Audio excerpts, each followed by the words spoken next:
ഖുർആനിനെ നന്നാക്കുക എന്നാണ്. ഖുർആനിനെ നന്നാക്കാൻ ഇഷ്ടമില്ലാത്ത ആരെങ്കിലും ഉണ്ടോ കൂട്ടത്തിൽ? ഇല്ല. അതുകൊണ്ട് നന്നാക്കണം. തജ്വീദോടുകൂടെ പാരായണം ചെയ്യാൻ ശ്രമിക്കണം. അർത്ഥ ആശയതലം മനസ്സിലാക്കാൻ ശ്രമിക്കണം. അതിൻ്റെ മഹത്വം ഉൾക്കൊള്ളാൻ കഴിയും, മാധുര്യം നുകരാൻ കഴിയും. അങ്ങനെ സാധിക്കുന്ന അതിഭാഗ്യവാന്മാരുടെ കൂട്ടത്തിൽ അള്ളാഹു നമ്മെ എല്ലാവരെയും, എന്നെയും ഈ ശബ്ദം ശ്രവിച്ച എല്ലാ സഹോദരീ സഹോദരങ്ങളെയും അള്ളാഹുവെ, ഞങ്ങളുടെ സന്താനങ്ങളെയും ഞങ്ങളുടെ കുടുംബത്തെയും സഹോദരങ്ങളെയും സുഹൃത്തുക്കളെയും ഒക്കെ നീ അനുഗ്രഹിക്കണം റഹ്മാനെ. നിന്റെ പരിശുദ്ധ കലാമിൻ്റെ, ഖുർആനിൻ്റെ, കിതാബിൻ്റെ മഹത്വം മനസ്സിലാക്കാൻ ഞങ്ങൾക്കെല്ലാവർക്കും അവർക്കും നീ സൗഭാഗ്യം തൗഫീഖ് ചെയ്യണമേ. ഗഫൂറും ഗഫാറുമായ റബ്ബേ, ഞങ്ങളിൽ നിന്ന് ഈ വിഷയത്തിലും അല്ലാതെയും വന്നുപോയ പാകപ്പിഴവുകൾ നീ പൊറുത്ത് മാപ്പാക്കി തരണമേ റഹ്മാനെ.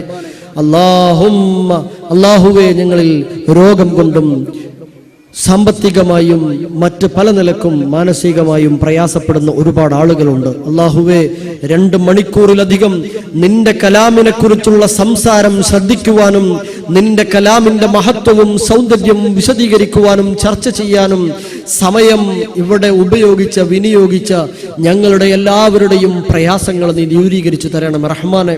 വിശുദ്ധ ഖുർആൻ അതിൻ്റെ ബറക്കത്തോടുകൂടെ ഉപയോഗിക്കുവാൻ, അതിൻ്റെ ശരിയായ വിധത്തിൽ അത് നാവും മനസ്സും ബുദ്ധിയും എല്ലാം ഉപയോഗിച്ചുകൊണ്ട് കൃത്യമായ വിധത്തിൽ വിശുദ്ധ ഖുർആനിനെ നിയമാനുസൃതം പാരായണം ചെയ്യുന്ന, അതിൻ്റെ നിയമാനുസൃതം ജീവിക്കാൻ ശ്രമിക്കുന്ന യഥാർത്ഥ മുത്തഖികളുടെ കൂട്ടത്തിൽ ഞങ്ങൾ എല്ലാവരെയും നീ ഉൾപ്പെടുത്തണം റഹ്മാനെ. വിശുദ്ധ ഖുർആനിലെ ചില വചനങ്ങൾ ശ്രദ്ധേയമാണ് എന്ന് നിന്റെ പ്രവാചകൻ ഞങ്ങളെ പഠിപ്പിച്ചു. ആ ആമന റസൂലും ആ ആയത്തുൽ കുർസിയും ആ സൂറത്തുൽ ഫാത്തിഹയും സൂറത്തുൽ ഇഖ്ലാസും സൂറത്തുൽ മുഅവ്വദതൈനി എന്നറിയപ്പെടുന്ന ഫലഖും നാസ് എന്ന സൂറത്തുമൊക്കെ എന്നും രാത്രിയിലും പകലിലും പാരായണം ചെയ്യുന്ന, ശരീരം മനസ്സും കാക്കാൻ മാത്രം ശക്തമായ മന്ത്രങ്ങളാണ് അതെന്ന് പ്രവാചകൻ പഠിപ്പിച്ചതുകൊണ്ട് ആ മന്ത്രങ്ങളെല്ലാം ഉരുവിട്ട് അതെല്ലാം പകർത്തിക്കൊണ്ട് ജീവിക്കുന്ന യഥാർത്ഥ ഖുർആനിന്റെ അനുയായികളുടെ കൂട്ടത്തിൽ അല്ലാഹുവേ ഞങ്ങളെ എല്ലാവരെയും നീ ഉൾപ്പെടുത്തണം റഹ്മാനെ. اللهم اجعل القرآن ربيع قلوبنا اللهم اجعل القرآن ربيع قلوبنا وشفاء صدورنا ونور أبصارنا وجلاء أحزاننا وذهاب همومنا وهمومنا يا رب العالمين. اللهم ربنا اجعل القرآن إماما لنا اللهم اجعل القرآن إماما لنا اللهم ربنا اجعل القرآن إماما لنا اللهم اجعلنا من القارئين القرآن حق قراءته حق تلاوته اللهم اجعل القرآن شفيعا لنا يوم القيامة لعيوب أعمالنا يا رب العالمين. اللهم ربنا اجعل القرآن شاهدا لنا ولا شاهدا علينا اللهم اجعل القرآن شاهدا لنا ولا شاهدا علينا يوم القيامة يا رب العالمين.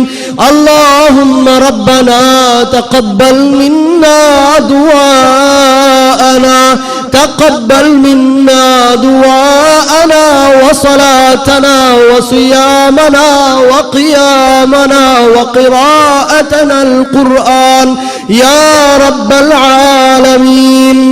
اللهم أجرنا من النار اللهم أدخلنا الجنة يا رب العالمين.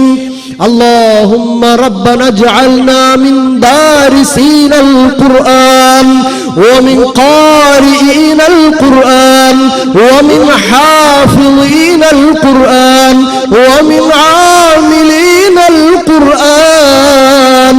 اللهم تقبل منا دعاءنا وعملنا هذا هذا وكلامنا هذا وخطبتنا هذا وسماعنا هذا يا رب العالمين. اللهم ربنا آتنا في الدنيا حسنة وفي الآخرة حسنة وقنا عذاب النار.